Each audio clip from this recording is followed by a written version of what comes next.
किसी बिंदु पर वैद्युत क्षेत्र। अचालक गोले का मतलब होता है कि इसको जहां आवेश दिया जाए वहीं स्थित रहे। अचालक गोले का मतलब कि दिया गया आवेश वहीं रहता है। यहाँ भी तीन कंडीशन, अचालक गोले के बाहर किसी बिंदु पर तीव्रता, उसके सतह पर तीव्रता और उसके अंदर तीव्रता कितनी होगी। अनुप्रयोग पढ़ाने के लिए आपको तीन बात बताए हैं कि दिशा आपको ध्यान में रखना होगा, विद्युत फ्लक्स की परिभाषा से फाई निकालते हैं और गॉस के अनुप्रयोग से फाई निकालते हैं और उसकी तुलना करते हैं। तो आइए, अचालक गोले के कारण किसी बिंदु पर वैद्युत क्षेत्र की तीव्रता ज्ञात करनी है। और पहला पॉइंट कि गोले के बाहर किसी बिंदु पर, जो पहले हम लोग पढ़े हैं वही चीज, गोले के बाहर किसी बिंदु पर तीव्रता, गोले के बाहर किसी बिंदु पर, जैसे मान लीजिए ये एक अचालक गोला है जिसकी त्रिज्या कैपिटल आर है। अचालक गोले का मतलब इसको जो आवेश जहां दिया जाए वही रहे। इसके अंदर मान लीजिए ये क्यू आवेश, ये क्यू आवेश है, ये क्यू आवेश, इससे आर दूरी पर ये कोई बिंदु P है, ये इससे स्मॉल आर दूरी पर, ये स्मॉल आर दूरी पर कोई बिंदु P है। यहाँ तीव्रता ज्ञात करनी है। आपको बताया है कि यहाँ तीव्रता ज्ञात करनी होती है, एक हम गौसीय पृष्ठ बनाते हैं। ये गौसीय पृष्ठ है,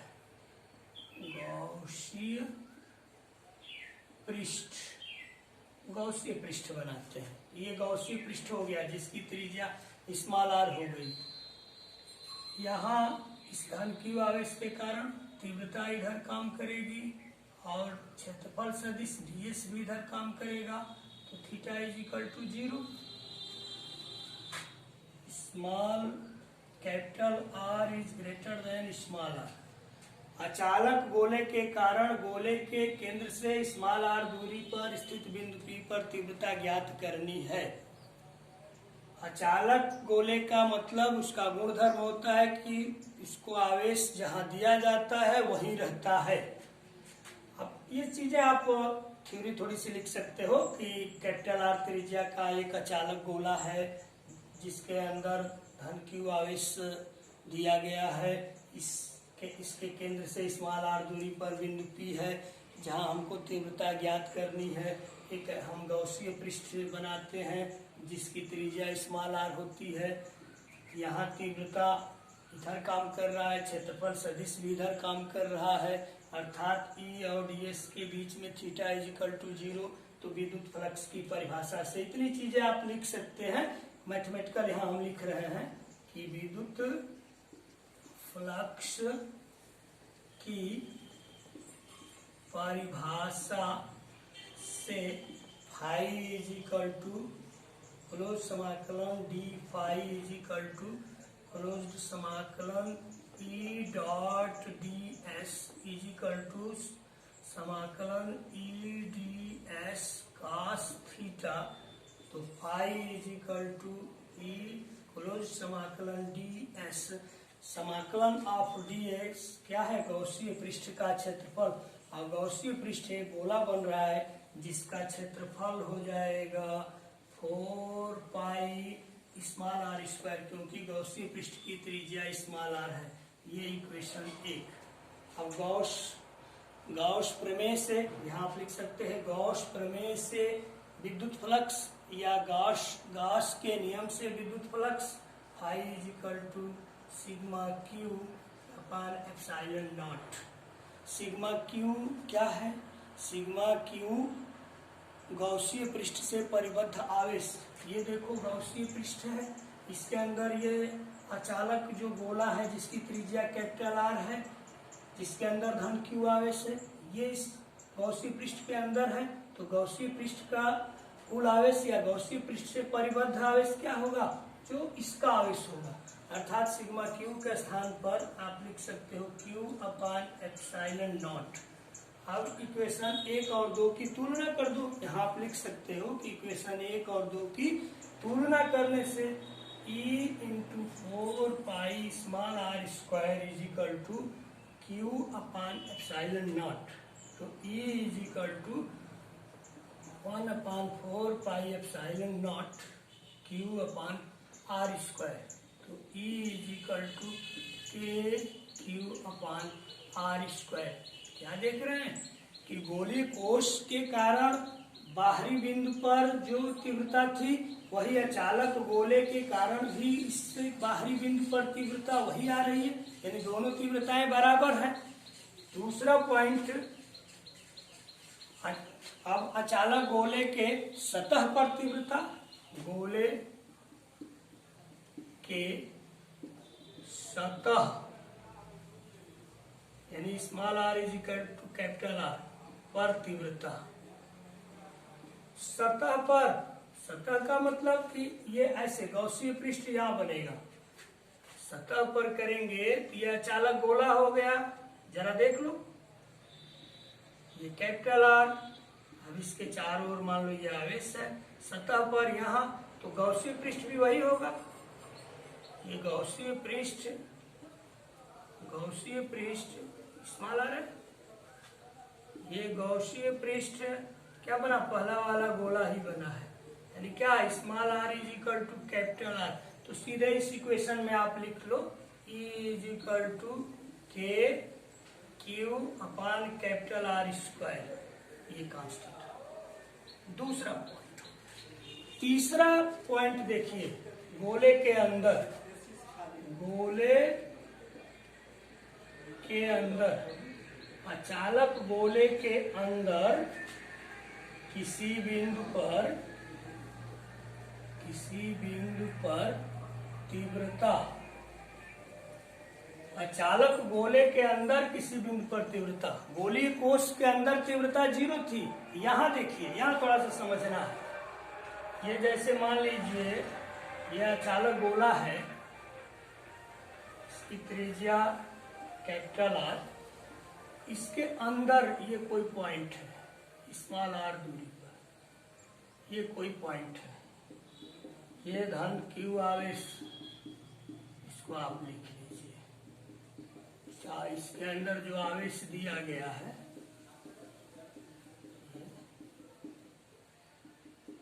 अब ये बिंदु P, एक गॉसीय पृष्ठ ऐसे हम बनाते हैं, ये गॉसीय पृष्ठ, उतना गॉसीय पृष्ठ हम यहाँ कल्पना कर रहे हैं, ये गॉसीय पृष्ठ स्मॉल आर, ये बिंदु P, ये गॉसीय पृष्ठ, ये गॉसीय पृष्ठ, अब इस आवेश के कारण तीव्रता इधर ts इधर काम करेगा, क्षेत्रफल सदिश थीटा इज इक्वल टू 0। अब इसमें कितना आवेश है ये हमको मालूम नहीं है, अब यही मान लेंगे, यहाँ माना आवेश कितना है, Q डैश है, माना Q डैश आवेश है। अब विद्युत फ्लक्स की परिभाषा से I इज इक्वल टू समाकलन D phi is equal to समाकलन, क्या डायरेक्ट लिख रहे हैं, ई डी एस, तो I is equal to E समाकलन डी एस, तो I is equal to E, अब ये गॉसीय पृष्ठ है, ये देख लीजिए, ये तीसरा पॉइंट, इसको देख लो, कहीं दिक्कत हो तो फिर पूछ लो।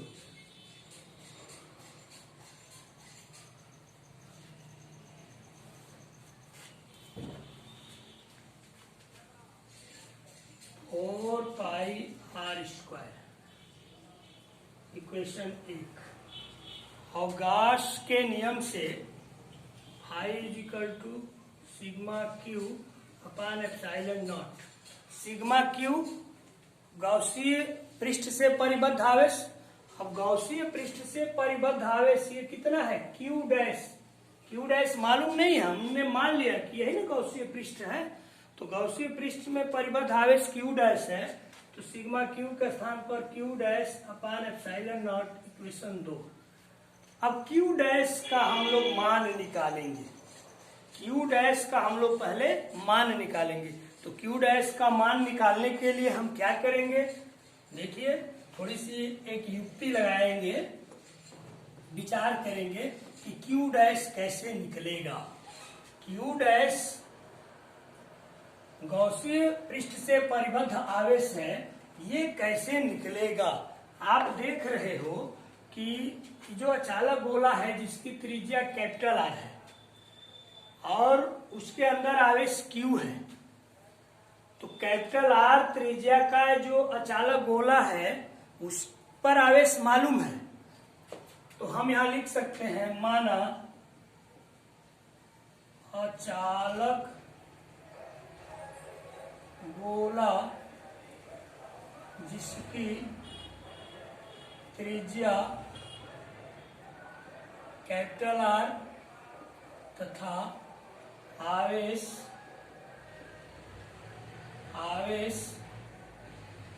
क्यू एवं गोले का आयतन 4πr3 4/3πr3 है। गॉसीय पृष्ठ, माना गॉसीय पृष्ठ की त्रिज्या स्मॉल आर तथा आयतन 4/3πr3 है। अब क्या देख रहे हो कि जो अचालक गोला है जिसका आयतन 4/3πr3 है उस पर कितना आवेश है, क्यू। तो आप यहां लिख सकते हो, चूंकि 4/3πr3 आयतन में आवेश इज इक्वल टू क्यू, इसलिए एकांक आयतन में आवेश क्यू अपान 4/3πr3। इसलिए कितना में गॉसीय पृष्ठ का जो आयतन है 4/3πr3 आयतन में आवेश, यहाँ पे लिख लेंगे आयतन में आवेश, ये ऊपर चला जाएगा 3q अपान 4π capital R3 into 4/3π small r3। 4π से 4π कैंसिल, 3 से 3 कैंसिल, तो ये कितना आ गया, QR3 अपान कैपिटल R3।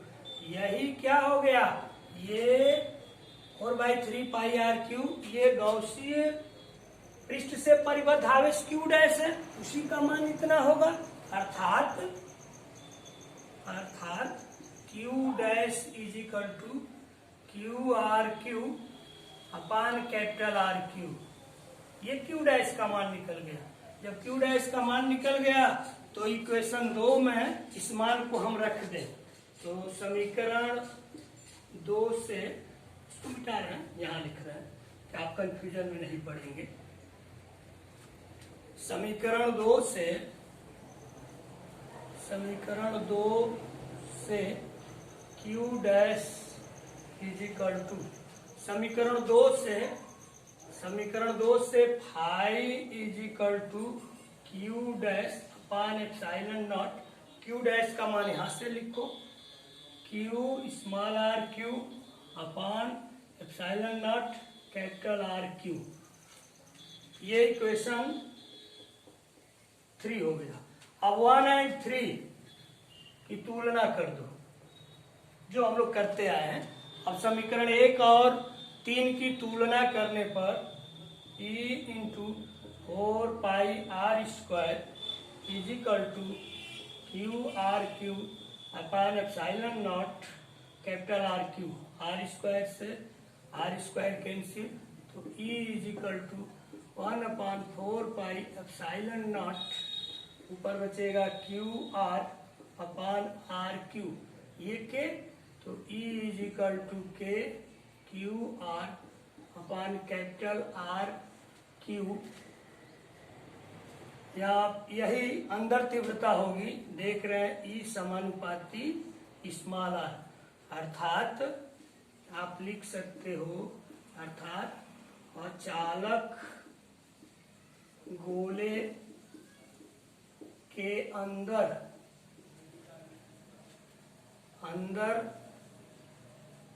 जितना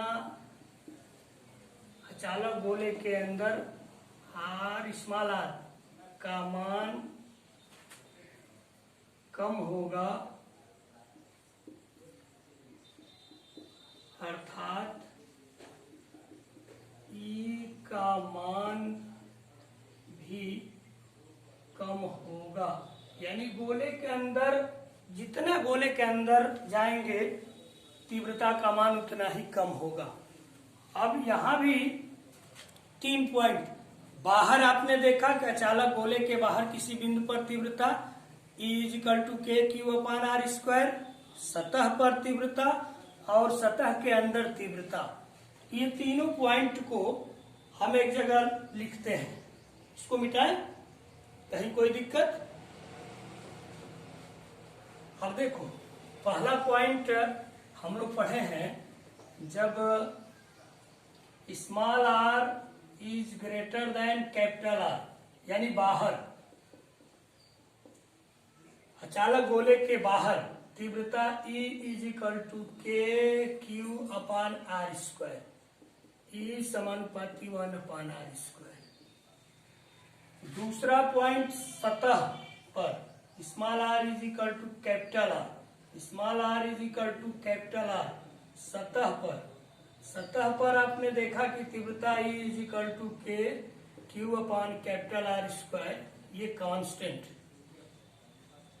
तीसरा कंडीशन आपने देखा, small r is less than capital R, अंदर,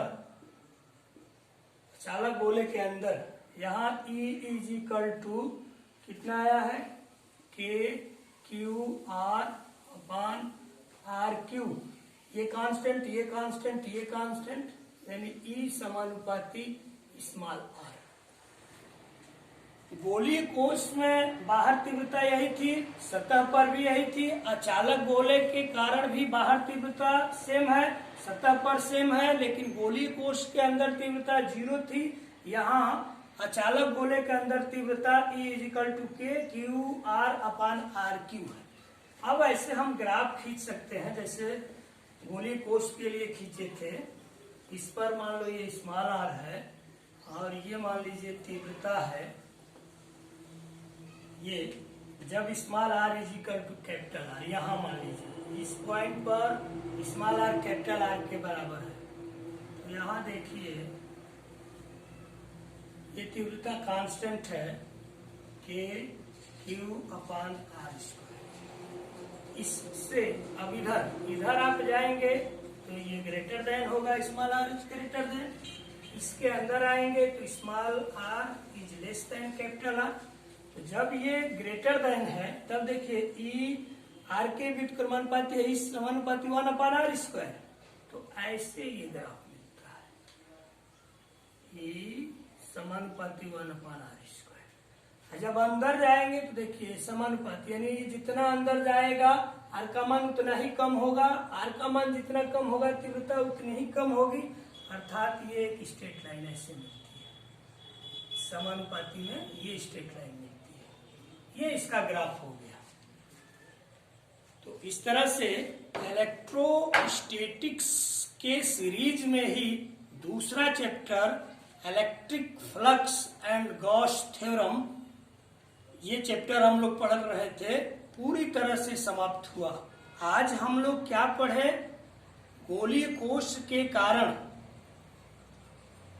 गोलीय कोश के कारण किसी बिंदु पर तीव्रता, इसमें 3 कंडीशन, उस गोलीय कोश के बाहर किसी बिंदु पर तीव्रता, गोलीय कोश के सतह पर तीव्रता और उस गोले के अंदर तीव्रता हम लोग निकाले और ग्राफ पढ़े।